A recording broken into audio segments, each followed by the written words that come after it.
सुजावल मीरपुर बठोरो शहरी इताद समाजी और सोशल वर्कर के तरफ से मीरपुर बठोरो सिविल हॉस्पिटल में बदमस्त इंचार्ज मलिक आसफ और सिविल अस्पताल अमले खिलाफ civil hospital Mirpur Bathoro main gate पर एहतजाजी मुजाहरा किया गया।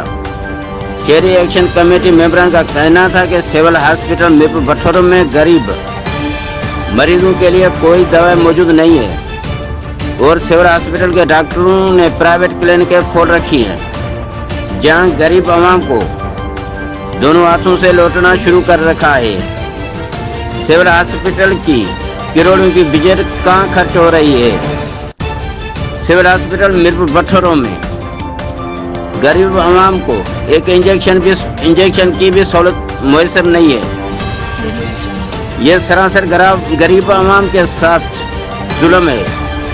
मजीद एहतजाज करने वालों का कहना था कि जब तक मलिक आसफ और सिविल हॉस्पिटल मीरपुर बठोरो अमले ने आवाम को इलाज की सहूलतें मुयसर नहीं की तब तक हमारा एहतजाज का सिलसिला जारी रहेगा।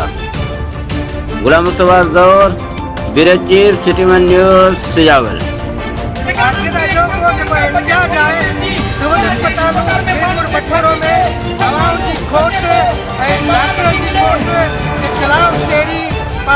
शहरी एक्शन कमेटी शहरी इताद पारां जेको एहतजाज कयो वियो आहे ही हिते जे करप्ट ऐं नाअहल मर्फ इंचार्ज मलिक आसफ खिलाफ़ ऐं हिते जेके करप्ट सुजाम ज़िले में जेके ग़रीबनि खे दवाउनि जा पैसा खाई रहिया आहिनि एहतजाज कयो पियो वञे।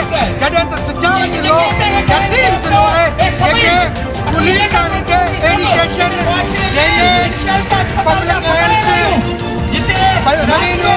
हर डिपार्टमेंट में बाला ऑफिसर की कामी थे पट्टे वाले सिटी करप्शन थी कई वञे गंदी ज़िलो आहे अॼु जेके माण्हू सुजाम कान अहिड़ी सूट था ॾींहं त हाणे तव्हांजो एहतसाब कयो वेंदो ऐं सभी करप्ट कामोड़नि जे ख़िलाफ़ एहतजाजी मुज़ाहिरा करे उनजे घरे पाण में जेको जलियो वञे हे जेके आहिनि आवाम जा जेको आहे नौकर ऐं खातम हूंदा आहिनि आवाम जे टैक्स वञा जेको आहे पघारियूं मिलंदियूं आहिनि लेकिन हे करप्शन जी बाज़ार गरम कंदा आहिनि।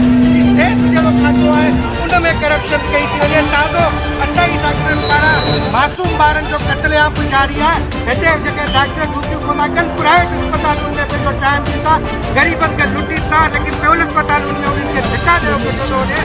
सही सूदी हिते जी शइ खे ॾुधियो पियो वञे। हाणे आवाम गुज़ार थी आहे सीएम सिंध ऐं जेके बि सिंध हुकूमत जा वॾा वारा जेके बाला ऑफिसर आहिनि ऐं जेको आहे मिनिस्टर आहिनि उहे नोटिस वठी हिन करप्शन खे बंदि कयो।